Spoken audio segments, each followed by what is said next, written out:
Hello,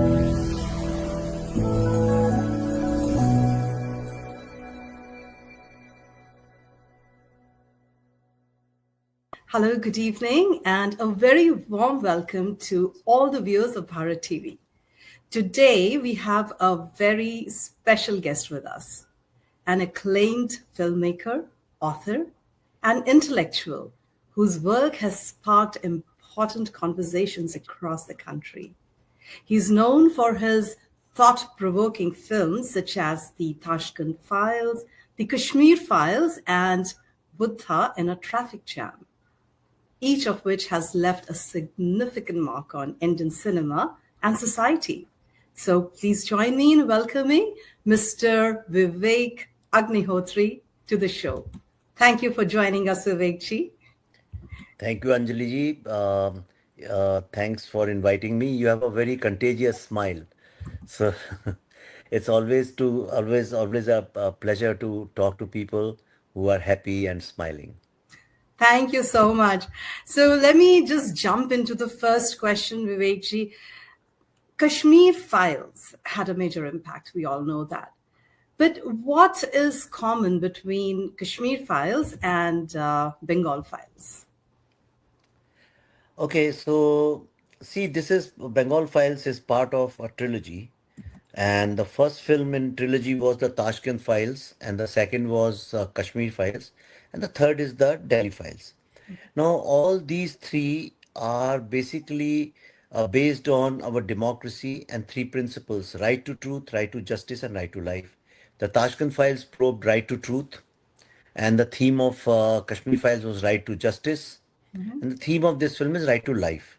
So that way they are tied up. It's like three lions of our emblem, Indian emblem, and these three lions represent truth, justice, and life. So they are all connected in one umbrella. But between Kashmir Files and this film, you'll find the protagonist of the Kashmir Files continues his journey in this film also. You mentioned right to life, which is a continuous theme in Kashmir Files and Bengal Files, which I'm yet to see. But when you say right to life, I would like to ask you, what are your views on Hindu genocide? See, that is the thing. Hindu genocide. Uh, just to give you a little context, Hindu society is the world's most victimized society. There is no other society in the history of the world, no community in the history of the world, which was persecuted and enslaved for 1200 years. Okay, it's impossible to even imagine the kind of stuff we have gone through, because not just the human lives we lost, we also lost our civilization was damaged, our culture was damaged, our properties were damaged, and in a way, the collective consciousness was also damaged. Yes, So, yeah, collective consciousness. Yeah, sorry, yeah. I didn't mean to So, interrupt. yeah, Please. so what happens is that after that, because Britishers used to write dogs and Indians not allowed. Can you believe it? We did not, they did not. So we didn't have any dignity of life, no value of life, and no right to life. Once we found freedom, we were independent, then our constitution promised the citizens that we will take care of your dignity, your value of your life, and the right to your life, so that nobody will be killed, no Hindu will be killed ever. Though we had a secular constitution, all the citizens, but primarily it meant that the natives of this country, nobody's life will be in danger. Then what is the reason that from Kashmir, 500,000 Hindus were displaced and so many thousands were killed? What is the reason that in Bengal, in Murshidabad, recently, if you have seen, I'm not talking about other incidents, just one which recently happened. What is the reason that in Murshidabad, Hindu families had to leave their houses? So, where is the dignity of life, value of life, and right to life, especially for Hindus and any Indian for that matter? Yes, where is the dignity of life? And of course, these are based on the context as India, Kashmir, and Bengal, which was once a part of India. So I want to ask you that why a Hindi movie director has a premiere to the movie in USA? Why do you prefer to have the release in United States? See, the reason is that there's a very big Bengali diaspora, like Kashmiri Pandits. lots and lots of Bengalis have left Bengal, and many are settled in US. So they were asking me to bring the film here, because they're very close to the cause. And also, after the success of Kashmir Files, I thought it makes sense to use the film as soft power and take the messaging here in US. Because if a narrative works in US, it works all over the world. Okay, whatever said, all said and done, USA is the capital of narratives. All the narratives, the war of narratives is fought here, and then it filters down to any other society or country. So that's why I thought it's important I show it to opinion leaders, to media, to policy makers. Like tomorrow, I'm going to the capital, so giving a lecture there on Bengal to congressmen, senators, media, lots of influencers and prominent people will be there at the capital. It's a prestigious thing. Which other film director has done that? So, so that's why you want to create this narrative and let the world know, make them aware about our genocides, Hindu genocides. So that's why I'm here in US, no other reason. And film will release all over the world on 5th of September. So let me share this thing with you, Vivek ji. I have lived and studied in Bangladesh for a few years as a child. So Ah, I have my father was posted in the Indian High Commission in Bangladesh in Dhaka. And I have heard and seen some horror stories from the Hindus there, even as a child. So that is why I was very much interested in talking to you personally. But I would like to know from you that what drove you to make the Bengal Files? because there is one problem. When Kashmir happens, we think that it is somebody else's problem, not Bharat's problem. Similarly, in Bengal, when it happens, we generally associate Bengal with Mamta Banerjee and say, "Arey, her state." So some people praise her, some criticize her. No, Bengal is, it belongs to me. It is our state. And Bengal used to be the lighthouse of India. Bengal used to be the cultural center of India, industrial center of India, financial center of India. Now Bengal today is in ruins. Okay, it's very, very bad state. It's number one in electoral violence. It's number one in communal violence. It's number one in illegal immigrants. It's number one in all these giving fake IDs and fake voter cards to illegal immigrants. It's number one in that. So I thought as a filmmaker, what can I do? I cannot join politics and fight and change, and I am not an activist on the street. A lot of activists go and sit on dharna and protests and all that. I'm not one of those. I'm a storyteller. So what I can do is what our academicians and historians and media, where they have failed to uncover the truth of partition and whether the partition still continues in Bengal. Then, as a filmmaker, can I be an investigative filmmaker? And we did research for 5 years. And finally, we are bringing out the truth to public. That's my role, that's my job, that's my dharma. You are bringing out the truth to the public. There is absolutely no doubt about it. But it's not a political question that I want to ask you, but is it making a difference in the political sphere? Are they waking up or are they realizing that what needs to be corrected? And this is just a precursor to another partition of India if it's not taken care of now. I don't know what is going to happen, but in Kashmir, after the Kashmir files, it made a lot of impact on the political arena of India. In the political sphere, it made people sit up, realize, change policies, and government also took a note of it. And so the common citizens, media started looking at Kashmir differently. That is my objective. That the Bengal files should also create awareness amongst people, should wake up some people and say, hey, come on, do this, it's your responsibility.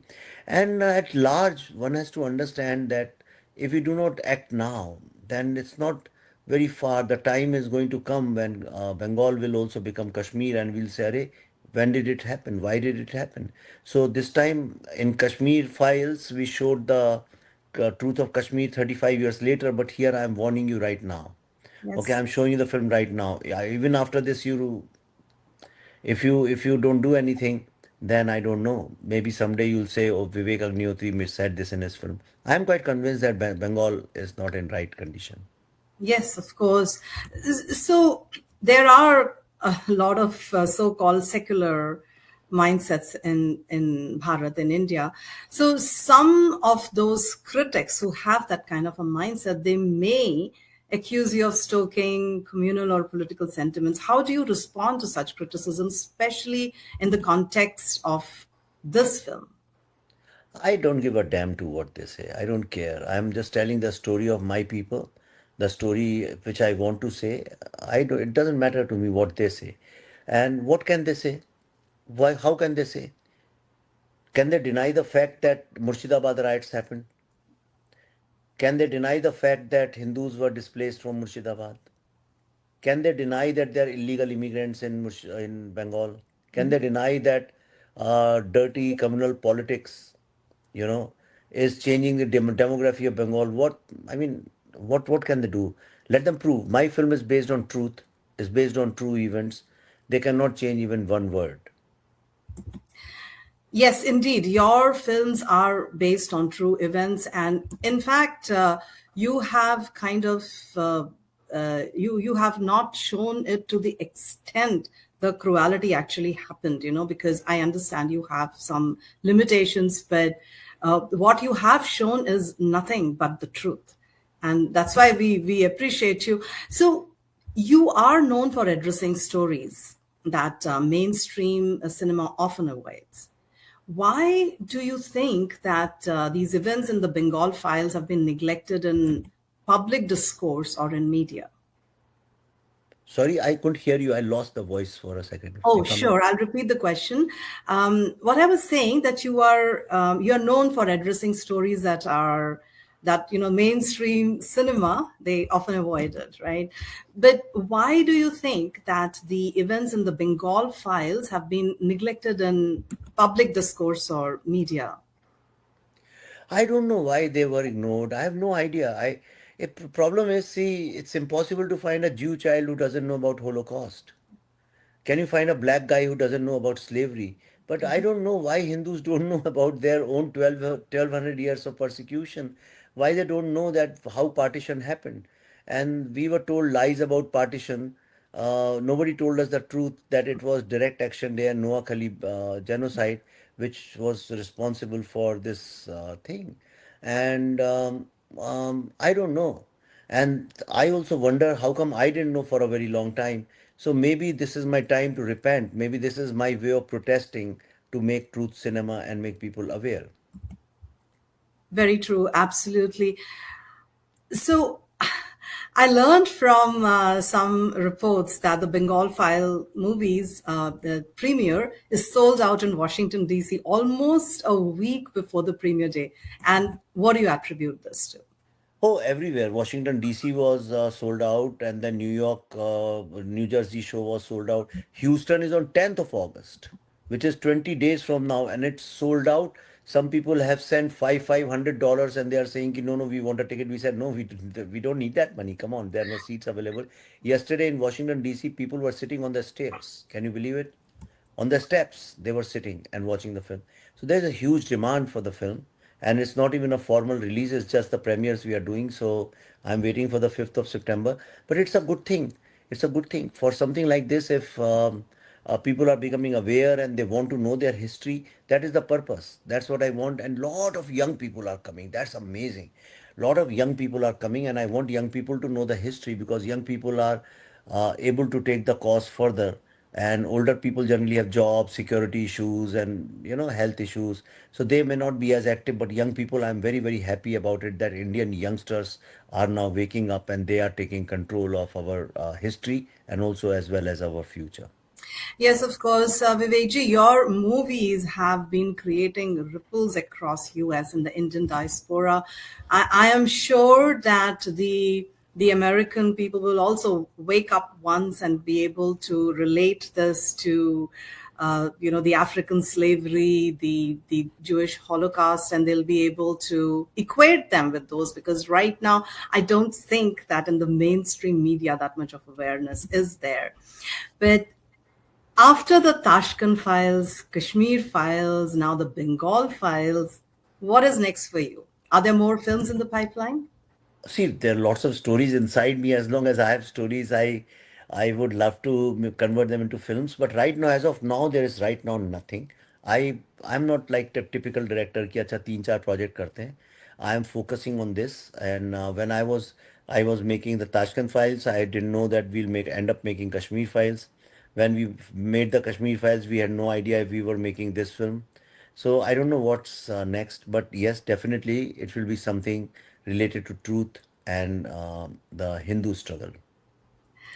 Vivekji, I know you're very short of time, and despite that, you took out some time to interview with Bharat TV and with me. I really thank you, and I really appreciate you so much for sharing your insights and experiences with us today. And your dedication to uncovering these untold stories through cinema is truly inspiring. And this Bengal file promises to be another thought provoking contribution to the industry. So we really appreciate your time and the important conversations your films continue to spark. We wish you all the best with your upcoming projects, and we look forward to seeing the impact of the Bengal Files in not just America, in Bharat. That's very important and all over the world. So thank you so much for joining us. Thank you. Thank you very much, Anjali ji. Thank you. And you are a wonderful. Keep smiling, keep shining, and you are doing great service to the cause. Thank you.